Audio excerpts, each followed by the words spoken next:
বন্ধুরা, এই মুহূর্তে আমি রয়েছি যমুনা নদীর পাড়ে আয়োজিত সপ্তম জাতীয় কমডাকায়।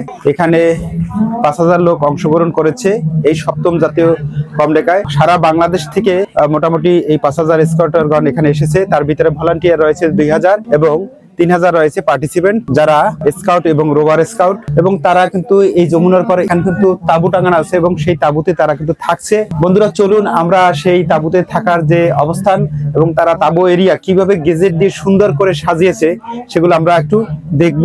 তো চলুন এই স্কাউটদের কার্যক্রম বা তাদের এই যে দুপুরের বেলার যে একটু অবস্থান, রান্না বান্না কেউ করছে অথবা কেউ খাওয়া দাওয়ার পর রেস্ট নিচ্ছে, এভাবেই এই দুপুর টাইমটা চলছে। তো বন্ধুরা, যারা স্কাউটিং বিষয়ে ভালোবাসেন তারা চাইলে এই ভিডিওটি দেখতে পারেন। তো চলুন এগিয়ে যাই। বন্ধুরা, এটা হলো স্কাউট ক্যাম্প। দেখুন, এটা কিন্তু তাদের পিছন সাইড, তাঁবুটা যে টাঙিয়েছে সেটা পিছন সাইড, জামা কাপড় শুকা দিয়েছে। আর চলুন সামনের সাইডটা কেমন সেগুলো একটু দেখানোর চেষ্টা করছি। বন্ধুরা, এটা হলো তাঁবু এরিয়ার সামনের দিকটা। দেখুন, সব দলগুলো এসেছে বা ইউনিট গুলো এসেছে। তারা একটা ইউনিটে ৮ জন করে আছে এবং প্রতিটি ইউনিটের যে তাঁবু এরিয়া তারা সুন্দর করে কিন্তু সাজিয়েছে।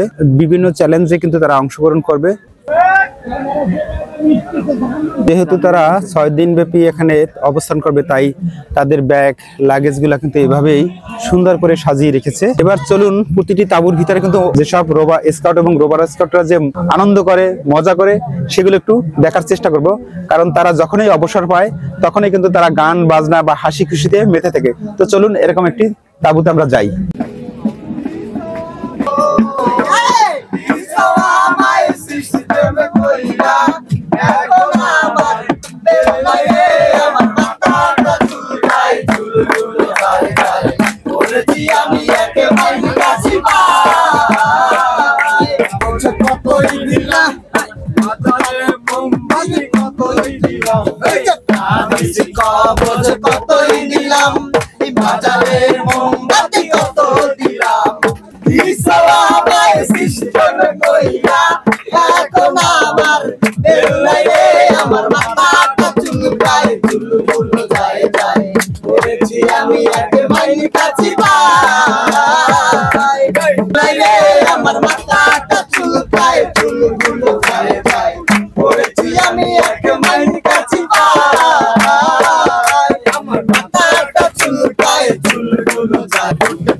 অনুমতি কি? আসসালামু আলাইকুম, আমরা কুরিয়াম থেকে এসেছি। আমার ইউনিটে সিনিয়র রোভার আছে, ওরা অথবা দ্বিতীয়বার, আমার এটা ফার্স্ট টাইম লাইফে। অনেক ভালো লাগতেছে, সবাই একসঙ্গে বাংলাদেশের সব জেলা থেকেই সব রোভার স্কাউটরা আসতেছে। ওদের সঙ্গে মানে কুশল বিনিময় করতেছি, ভাব বিনিময় করতেছি, খুব ভালো লাগতেছে। বড় ভাইদের সঙ্গে কথা বলতেছি, ফ্রেন্ডশিপ তৈরি করতেছি, অনেক কিছু শিখতেছি। আজকে চ্যালেঞ্জ ছিল, চ্যালেঞ্জ কমপ্লিট করে আসলাম, আলহামদুলিল্লাহ অনেক ভালো লাগতেছে। তারপরে আয়োজন খুব ভালো না, সুন্দর না? অবশ্যই, হ্যাঁ, আর ভালো।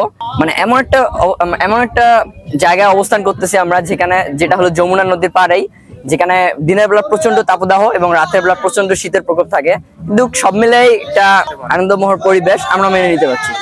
তো বন্ধুরা, ৭ দিন ব্যাপী ক্যাম্পের আজকে দ্বিতীয় দিন। দুপুরে যে অবস্থা ক্যাম্পের যে তাঁবু এরিয়ায় সেটি আপনাদের দেখানোর চেষ্টা করলাম। কোথাও রান্না করছে, কোথাও গান বাজনা হচ্ছে, কেউ খেয়ে ফেলছে, তাদের গেজেট গুলো দেখানোর চেষ্টা করলাম। এই দেখতে পাচ্ছেন আমার পিছনে সেই তাঁবু যে অবস্থান। তো এই ছিল আজকের ভিডিওটি ভালো লাগলে সাবস্ক্রাইব করে পাশে থাকুন। একসাথে দেখবো, জানবো বিশ্বভুবন।